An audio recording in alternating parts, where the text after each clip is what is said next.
बिस्मिल्लाहिर्रहमानिर्रहीम रब्बिश्रह ली सदरी वयस्सिर ली अमरी वहलुल उक़दतम मिन लिसानी यफ़क़हू क़ौली। Assalamu alaikum all my viewers. How are you? I hope you'll be fine by the grace of Almighty. Today I'm here with my second lecture. Although I'm teaching you with tricks, but it is essential to know what is the rules, English grammar and English language. Now let's start to know what is present indefinite tense. Sentence बनाने के लिए हमें basically मैंने आपको बताया था ना, हमें 3 चीजें चाहिए। ठीक है, जरा गौर कीजिएगा। Subject plus verb plus object, ये 3 हमारे पास जो है वर्ड्स होंगे, या 3 कह लें कि ये पॉइंट्स होंगे, तब हम एक सेंटेंस बना सकते हैं। ठीक है, सब्जेक्ट। अब आप पहले ये देखें, सब्जेक्ट हमारे पास क्या होते हैं। जैसे मैंने आप लोगों को अपने फर्स्ट लेक्चर में बताया था ना कि सिंगुलर सब्जेक्ट की लिस्ट और प्लूरल सब्जेक्ट की लिस्ट सेपरेट बताई थी, है ना। वही सारे सब्जेक्ट्स होते हैं। सिंगुलर सब्जेक्ट में क्या है, he she it this that anyone name, और प्लूरल सब्जेक्ट में क्या थे, I we you they these those more than one name. तो यही सारे जो है ना, ये हमारे सब्जेक्ट्स होते हैं। ठीक है, उसके बाद वर्ब। वर्ब कहते हैं हम काम को। अच्छा, सब्जेक्ट होता है काम करने वाला, सब्जेक्ट होता है काम करने वाला, जिसको हम फाइल भी कहते हैं उर्दू में। ठीक है, सब्जेक्ट हमारा है काम करने वाला। वर्ब वर्ब होता है काम, जो कुछ भी हम काम कर रहे हैं, उठना बैठना खाना पीना सोना जागना जाना आना खेलना और बहुत सारे। ठीक है, ग्रेजुअली हम इनको थोड़ा थोड़ा ना वर्ब भी सीखते रहेंगे ना, ताकि हमें सेंटेंसेस बनाने में वो इजी हो। हम उन्हीं जो है ना वर्ब्स को जो इसमें अपने सेंटेंसेस में यूज करें। ठीक है, ये तो हो गया काम। वर्ब हमारा काम, और ऑब्जेक्ट जिस पर काम किया जाए। सही है, ऑब्जेक्ट मीन्स जिस पर काम किया जाए। अगर हम ये कहें कि मैं किताब पढ़ती हूँ, तो मैं, ये तो हो गया सब्जेक्ट, और पढ़ना ये हो गया काम। अब पढ़ा क्या जा रहा है, किताब, ये हो गया ऑब्जेक्ट। ये तीनों चीजें समझना इंतहाई जरूरी है। सब्जेक्ट काम करने वाला, काम करने वाला। वर्ब काम, ऑब्जेक्ट जिस पर काम किया जाए।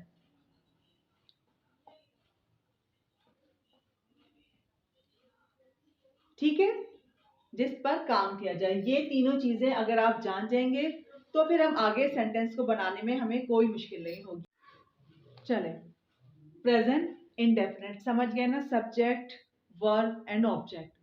अब देखिए कि प्रेजेंट इंडेफिनिट में क्या क्या लवाजमात होते हैं, जिसकी वजह से सारे बच्चों को ये बहुत मुश्किल लगता है। इन लवाजमात की वजह से मुश्किल लगता है, वरना कोई मुश्किल है नहीं इस टेंसेस में। देखें, यहाँ पर हमने स्टार्ट किया है प्रेजेंट इंडेफिनिट टेंस। ठीक है, अब हम इसका अफर्मेटिव फॉर्मूला लेते हैं पहले। अभी आपको मैं फॉर्मूला बता रही हूँ, लेकिन जब हम इसकी प्रैक्टिस करेंगे ना, जब सेंटेंसेस बनाएंगे, तब आपको पता चलेगा कि यही फॉर्मूला हमें हेल्प करेगा उस टेंसेस को प्रिपेयर करने में, मेकिंग करने में। ठीक है, देखिए इसका अफर्मेटिव का फॉर्मूला, अफर्मेटिव मीन्स सिंपल, बिल्कुल सादा, जो इसको कहते हैं ना सिंपल। प्रेजेंट इंडेफिनिट में इसका फॉर्मूला ये है, सबसे पहले सब्जेक्ट आएगा, फिर वर्ब की फर्स्ट फॉर्म आएगी। ये तो आपको पता ही है ना, वर्ब की 3 फॉर्म्स होती है, first second and third form. तो यहाँ पर वर्ब की फर्स्ट फॉर्म यूज करेंगे। अच्छा, वर्ब की फर्स्ट फॉर्म के साथ हम सिंपल की बात कर रहे हैं। देखें, वर्ब की फर्स्ट फॉर्म के साथ हम एस और ई एस का इजाफा करते हैं, एस ई एस लगाते हैं वर्ब के साथ। ठीक है, अच्छा, अब आप लोग सब कंफ्यूज होंगे कि एस किस में लगाएं, ई एस किस में लगाएं है, और क्यों लगाएं वगैरह वगैरह। तो जब हम सेंटेंसेस बनाएंगे ना अभी, तो फिर मैं आपको बताती हूँ। ठीक है, एस ई एस का इजाफा करेंगे, उसके बाद ऑब्जेक्ट लगाएंगे। ठीक है, इसी का नेगेटिव फॉर्मूला क्या होगा कि हम इसमें सब्जेक्ट के बाद डू नॉट और डज नॉट लगाते हैं। ये डू और डज जो है ना यहाँ पर इसकी ये हेल्पिंग वर्ब है, हेल्प करते हैं इस सेंटेंस को कंप्लीट करने में। ठीक है, ये डू और ये डज इसके हेल्पिंग वर्ब है। ठीक है, जो सेंटेंस को बनाने में हेल्प करते हैं। नॉट लगाए तो हमें पता चल रहा है कि ये नेगेटिव जो है ना वो सेंटेंस का फॉर्मूला है। Subject do not, does not, वही first form of the verb, then object, कोई इसमें चेंजिंग नहीं, कोई मुश्किल बात नहीं है। ठीक है, अब हम इसका अगर इंटेरोगेटिव बनाएंगे यानी जिसमें क्वेश्चन किया जाता है, तो हम क्या करेंगे, सिर्फ ये जो हेल्पिंग वर्ब है ना डू और डज, इनको पहले ले लेंगे। हेल्पिंग वर्ब डू और डज, जब ये पहले आ जाएंगे बाकी सारा वही रहा, subject first form of the verb object then question mark. Question mark show करेगा, ये क्वेश्चन मार्क और ये हेल्पिंग वर्ब जो हमने स्टार्टिंग में लिख लिया ये शो करेगा कि ये इंटेरोगेटिव का फॉर्मूला है। ठीक है, बात आ गई समझ में। अच्छा, अब देखें हम एक सेंटेंस लेते हैं बनाने के लिए, तो हम ये देखेंगे कि हमने इसको बनाना कैसे है। अब देखिए हमारे पास लिस्ट है सिंगुलर सब्जेक्ट की और प्लूरल सब्जेक्ट की। अब आपका दिल चाहे तो आप सिंगुलर सब्जेक्ट से ले लें, आपका दिल चाहे तो प्लूरल सब्जेक्ट से ले लें। ठीक है, लेकिन मैं यहाँ पर आपको पूरी लिस्ट बताना चाहती हूँ। He, she, it, this, they, that और हानिया यानी नेम। ठीक है, और यहां पर प्लूरल की लिस्ट क्या थी, I, we, you, they, these, those, हानिया एंड इरज, मोर देन वन नेम। ठीक है, अच्छा, अब हम इस फॉर्मूले को अगर देखें, इस फॉर्मूले पर जरा गौर करें। हमने सेंटेंस बनाना है कि ये वाले सब्जेक्ट ले रहे हैं ना, ये सिंगुलर सब्जेक्ट जो ले रहे हैं, ये सारे सब्जेक्ट्स हमारे पास हैं। हम कहते हैं कि वो किताब पढ़ती है, बल्कि ही है तो बोले वो किताब पढ़ता है। ठीक है, तो क्या होगा, ही सब्जेक्ट आ गया, यहाँ पर हमने वर्ब की फर्स्ट फॉर्म लगानी है। रीड, ऑब्जेक्ट हमारे पास क्या है, किताब यानी बुक।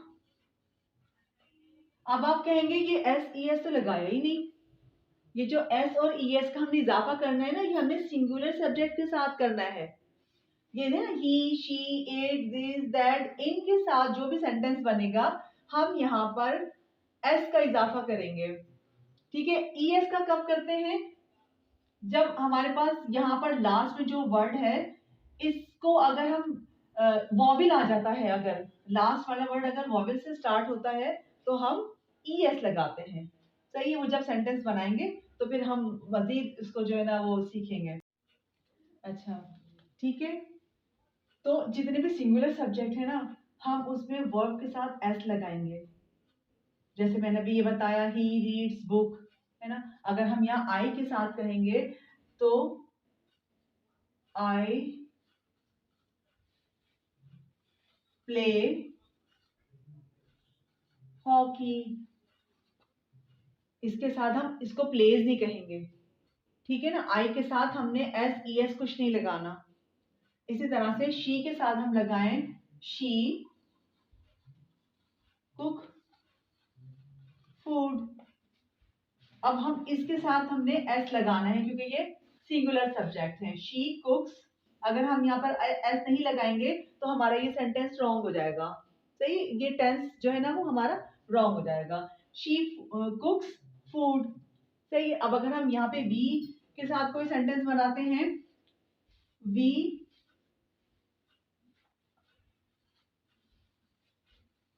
जंप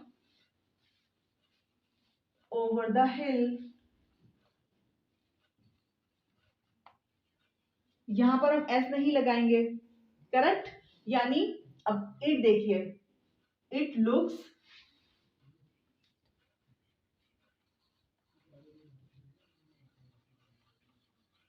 ब्यूटीफुल, सही, एस लगाएंगे यहाँ पर, इट लुक्स ब्यूटीफुल।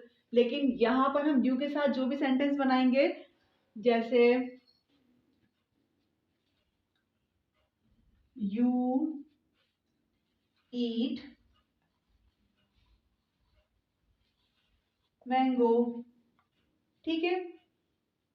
अब हम दे के साथ इस्तेमाल करें कोई वर्ब, दीज के साथ इस्तेमाल करें, दोस्त के साथ, और या डबल नेम के साथ, तो हमने यहाँ पर वर्ब के साथ एस ई एस का इजाफा नहीं करना। हमने एस ई एस का इजाफा सिर्फ सिंगुलर सब्जेक्ट के साथ करना होता है, ठीक है। बेसिकली ये जो सब्जेक्ट्स है ना, हम इनको थर्ड पर्सन सिंगुलर सब्जेक्ट्स भी कहते हैं, ठीक है। अगर आप ये याद कर लेना कि ये सिंगुलर सब्जेक्ट की लिस्ट है, ये प्लूरल सब्जेक्ट की लिस्ट है, सिंगुलर सब्जेक्ट की लिस्ट से जो भी सब्जेक्ट्स आते हैं तब हम वर्ब के साथ एस ई एस लगाते हैं।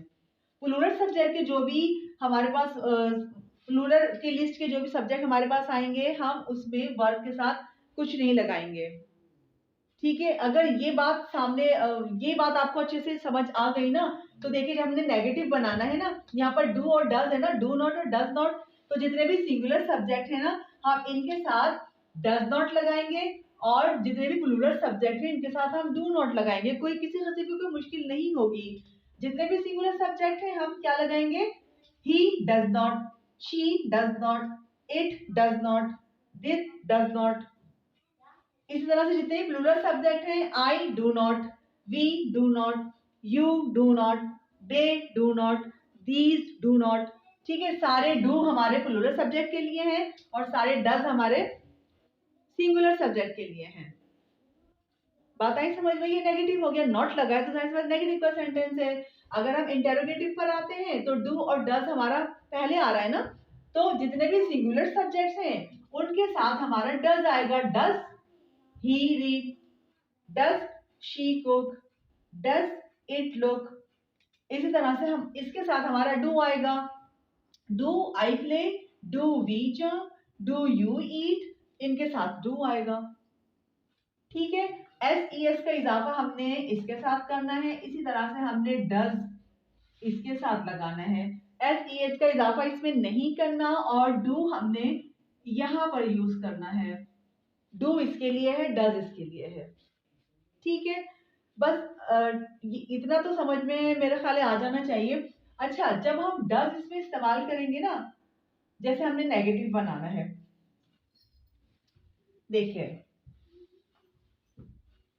अब हम नेगेटिव बनाएंगे तो हमने क्या कहा, हमारे पास सेंटेंस क्या था, शी रीड्स बुक, ये सेंटेंस था। अब हमने बनाना है इसका नेगेटिव, हम क्या कहेंगे, शी, अब ये सिंगुलर सब्जेक्ट है, क्या बताया था मैंने, सिंगुलर सब्जेक्ट के साथ डू आएगा या डज आएगा, डज आएगा, ठीक है। She does not, does not आ गया।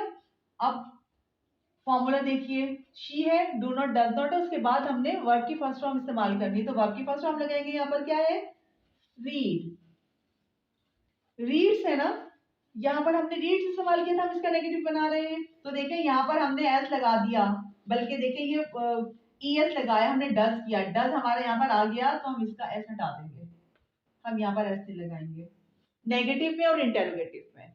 सिंपल सेंटेंस जब हम बनाते हैं ना, इसका अफर्मेटिव बनाते हैं, तब हम इसमें वर्ब के साथ सिंगुलर सब्जेक्ट की लिस्ट में हमने एस ई एस का इजाफा करना होता है।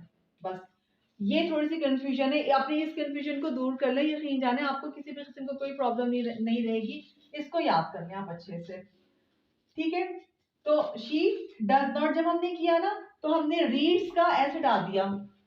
इसी तरह से जब हम इसका इंटेरोगेटिव बनाएंगे ना, डू डज हमने पहले लाना है, तो इसमें तो हमारे पास डज है, तो हमने डज हम पहले लाए, डज, उसके बाद she read book, question mark, does she read book, हो गया। She does not read, she reads book, she reads book, she does not read book, does she read book, ठीक है। इसी तरह से इसमें अगर हम आए, I play hockey, I do not play hockey, do I play hockey? कितना इजी है, सोचें। बस आप ये याद रखें, सिंगुलर सब्जेक्ट के लिए इसमें हमने एस ई एस लगाना होता है, नेगेटिव इंटेरोगेटिव के लिए हमने डज यूज करना होता है। इसी तरह से प्लूरल सब्जेक्ट की जो लिस्ट होती है उसके साथ हमने डू यूज करना होता है, एस ई एस वगैरह कुछ नहीं लगाना। ये तो बहुत ईजी होता है। सारी डिफिकल्टीज जो है ना हमारी ये सिंगुलर सब्जेक्ट के साथ ही होती हैं। ठीक है, थोड़ा सा बस इसको देख लें। अच्छा, मैंने तो अपनी पूरी कोशिश की है कि आप लोगों को वो कंफ्यूजन आपकी दूर कर सकूं। अब पता नहीं कंफ्यूजन दूर हुई है या नहीं हुई है। देखिए यहाँ पर मैंने 3 जुमले लिखे हैं। मरियम सुबह सवेरे उठती है, हम रोजाना सबक याद करते हैं, वो सच बोलता है। ठीक है, अगर हम इसकी उर्दू में पहचान देखें ना तो ती है, ते है, ता है, ये प्रेजेंट इंडेफिनिट की आइडेंटिफिकेशन होती है। यहाँ पर मैं आपको ये बना के देती हूँ कि किस तरह से जुमले बनेंगे। मरियम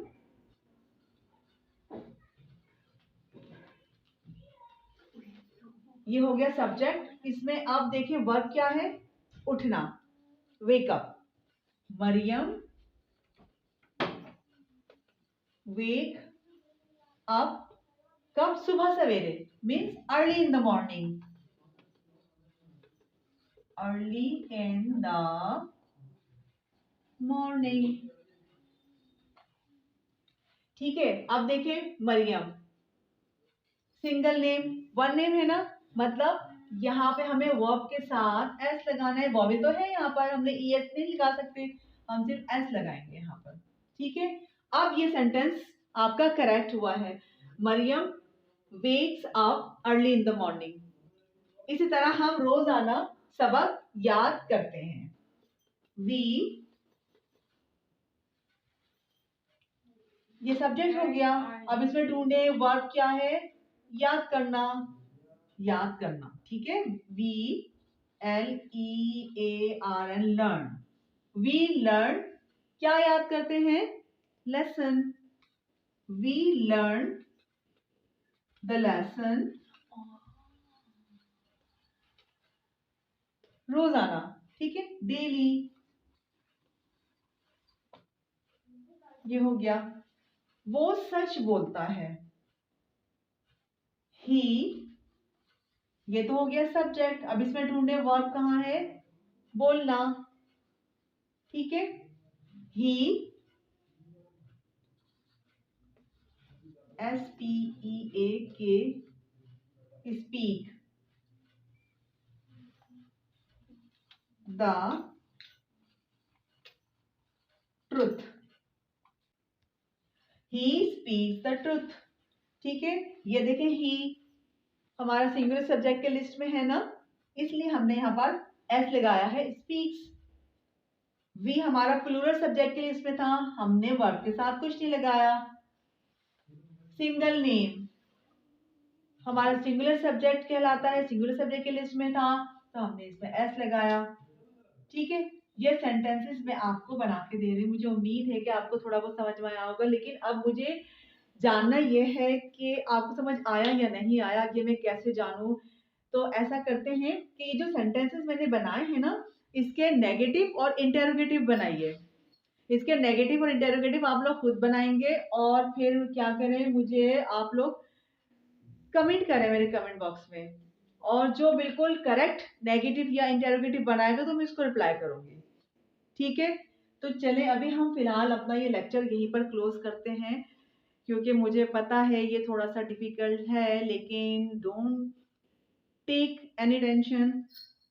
इसको थोड़ा सा अभी आप लोग रिव्यू करेंगे, थोड़ा सा इसकी प्रैक्टिस करेंगे तो इंशाल्लाह आप सीख जाएंगे, कोई मसला नहीं है। हम कुछ सेंटेंस अपने अगले लेक्चर में भी आपको बनाना सिखाएंगे, कुछ नेगेटिव के कुछ इंटेरोगेटिव के। लेकिन पहले आप मुझे इनके नेगेटिव और इंटेरोगेटिव बनाकर बताइए कि आपको समझ आया या नहीं आया, और कहाँ पर किस किस्म की कंफ्यूजन हुई मुझे ये भी बताएं। मुझे पता कैसे चलेगा जब तक आप लोग मुझे कमेंट ना नहीं करेंगे कि ये चीज यहाँ से समझ नहीं आई। ठीक है, तो इंशाल्लाह हम अपने अगले लेक्चर में मिलेंगे। जब तक के लिए मैं आप लोगों से इजाज़त चाहती हूँ और दुआ करती हूँ कि ये सारी जो है ना बातें आपको समझ में आई हो, मेरी कोशिश जो है वो सक्सेसफुल हो। इंशाल्लाह अगले लेक्चर में मुलाकात करेंगे। जब तक के लिए अपना बहुत ख्याल रखिएगा। अल्लाह हाफिज।